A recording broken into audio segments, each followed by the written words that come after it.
আসসালামু আলাইকুম, কেমন আছেন সবাই? আশা করি ভালো আছেন এবং দোয়া করি ভালো থাকবেন। তো আপনাদেরকে যেটা বলেছিলাম যে যে একটা ভালো কাজের উদ্যোগ নিলে সেটা সবাই সাহায্য করে, এবং আল্লাহ যেখানে সাহায্য করে সেখানে মানুষের কোনো ইখতিয়ার নেই সেটা বন্ধ রাখার।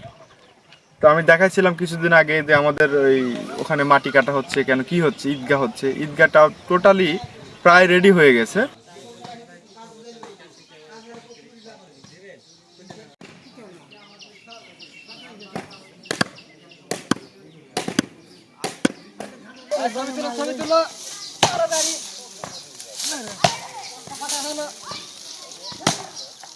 মানে একদম রেডি, এখন চাইলে নামাজ পড়া যাবে সেখানে।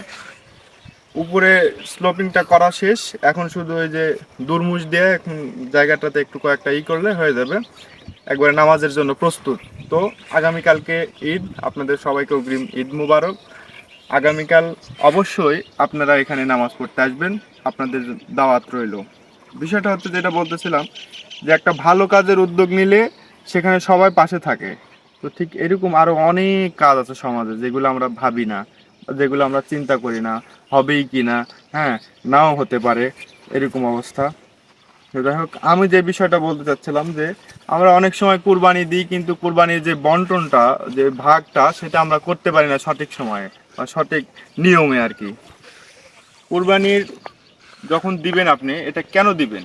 আল্লাহকে খুশি করার জন্য অবশ্যই। তো আপনার প্রিয় জিনিসটাকে কুরবানি করতে হবে, এটাই।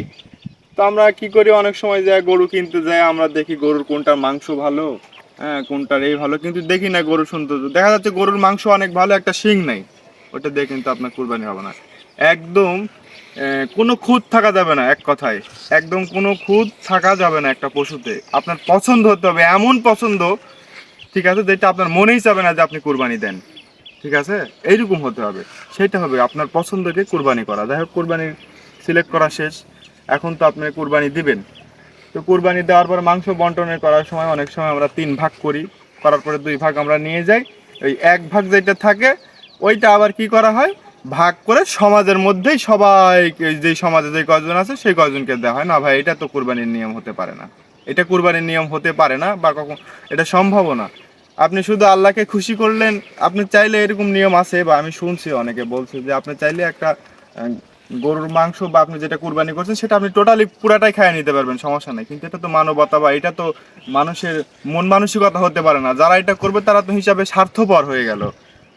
এরকম তো আসলে হয় না। আল্লাহকে খুশি করবেন তাহলে আরো বেশি খুশি করতে হবে আপনাকে। আর নিয়মটা হচ্ছে এটা, যে আপনাকে 3টা ভাগ করলেন, আপনি ওই 1 ভাগ আপনি নিলেন, আর 1 ভাগ যেটা থাকলো সেটা হচ্ছে আপনার আত্মীয় স্বজনদের মাঝে বিলিয়ে দিবেন, অথবা ওইটা আপনার সাথে রাখলেন, বাসায় নিয়ে গেলেন, আত্মীয় স্বজন যারা আছে তাদেরকে দাওয়াত করে বাসায় নিয়ে এসে খাওয়ানো। এটাই সবচেয়ে উত্তম হয়, এতে আত্মীয়তা রক্ষা হয় এবং সবার সাথে ভালো একটা সম্পর্ক তৈরি হয়ে থাকে, ঠিক আছে। তো যাই হোক, আর 1 ভাগ যেটা থাকবে সেটা হচ্ছে গরিব দুঃখী, এবং এমন মানুষ আছে আপনার পাড়ার ভিতরে বা আপনার এলাকাতেই যারা কুরবানি দিতে পারেনি, ঠিক আছে, আমরা কখনো তার খবরই নিই না। দেখা যাচ্ছে আমরা উপর থেকে অনেক কিছু মনে করি, এটা ঠিক না ভাই। একটা মানুষের ভিতরে কি আছে না আছে সেটা আমাদের জানতে হবে। আপনি নিজে জানেন, চেষ্টা করেন। আপনার গ্রামের ভিতরেই অনেক মানুষ আছে যারা কুরবানি দেয়নি, কিন্তু আপনার কাছে বলতেও পারবে না যে ভাই আমাকে 1 টুকরা মাংস দেন, এরকম অনেক মানুষ আছে। কিন্তু আপনার দিকে তাকিয়ে থাকে, আপনার তার একটি পছন্দের লোক আপনাকে পছন্দ করে, মনে হয় চিন্তা করে যে অমুক ভাই আমার কুরবানি দিচ্ছে, মনে হয় সে দিয়ে যাবে, 1 টুকরা মাংস হলেও দিয়ে যাবে, অথবা দাওয়াত করবে, এরকম একটা মনের ভিতরে আশা থাকে। কিন্তু কখনো আপনাকে বলতে পারবে না যে ভাই আমাকে 1 টুকরো মাংস দিন, বলতে পারবে না, কিন্তু কষ্ট পাবে। তার হয়তো বাচ্চা কাচ্চা থাকতে পারে, ছোট মানুষ, খাইতে মন চায়, এটাই স্বাভাবিক, অস্বাভাবিক কিছুই না। তা আপনার দায়িত্ব হচ্ছে ওই ছোট বাচ্চাকে যখন আপনি খুশি করতে পারবেন, তখন আল্লাহ এমনিতে আপনার প্রতি খুশি হয়ে যাবে। ভাইয়া, এটা আমার বিশ্বাস এবং আত্মবিশ্বাস, এটা হতেই হবে। তো যখন আপনি মাংসটা ওই লোকটাকে দিবেন, ওনার পরিবার মিলে যখন সবাই খাবে, আপনার প্রতি দোয়া করবে এবং খুশি হবে। আর ওই বাচ্চাটা যখন ওই মাংসটা খেয়ে খুশি হবে, কে দিছে বাবা মাংস, অমুকে দিছে, তখন ওই বাচ্চার কাছে আপনি অনেক ভালো হবেন, অমুক অনেক ভালো একটা লোক। আর ওই বাচ্চার কাছে যখন আপনি খুশি হয়ে গেলেন, স্বয়ং আল্লাহ আপনার খুশি, তাহলে আর আপনার আর কি লাগে? মাংস খাবেন, আপনার তো অনেক টাকা আছে, আপনার কোরবানির মাংস কেন অত খেতে হবে? আপনি পরবর্তীতে কোরবানির মাংস ছাড়া অন্যান্য সময় যখন আছে তখন আপনি মাংস কিনে ফ্রিজে একবারে ভরায় রাখেন, সমস্যা নেই। কিন্তু কোরবানির মাংস রাখার জন্য আমরা অনেকেই এই সময় যে ফ্রিজ কিনতেছি। না ভাইয়া, কুরবানি মানে কি আপনার পছন্দকে কুরবানি করে দেওয়া। কুরবানি করে যদি আপনি ফ্রিজ ভরায় রাখেন তাহলে এটা কুরবানি হলো না আমি মনে করি। হ্যাঁ, তবে আপনার মন যা চায় তাই করেন, আমি চাইলেই তো সব পরিবর্তন করতে পারবো না, কিন্তু আমরা যদি চাই সবাই মিলে, কয় না 10 মিলে করি কাজ হারি জিতি নাহিল আছে। একটা ব্যক্তি একটা কাজ যদি না পারে 10 জন মিলে ওই কাজ করা সম্ভব এবং খুবই ইজি হয়ে যায়। যেমন আমি বললাম তো যে আমাদের ঈদগার ওখানে এক সময় পুষ্কুনি ছিল, ঠিক আছে, ওইখানে কোনো মানুষ যে দাঁড়াতে পারতো না এরকম অবস্থা। এখন ওই জায়গাটা এতটা সুন্দর হয়েছে, ওখানে কি বলবো, ঈদের নামাজ পড়তে পারবেন। একটা মানুষ যদি মারা যায় সেখানে জানাজা করার জায়গা আছে।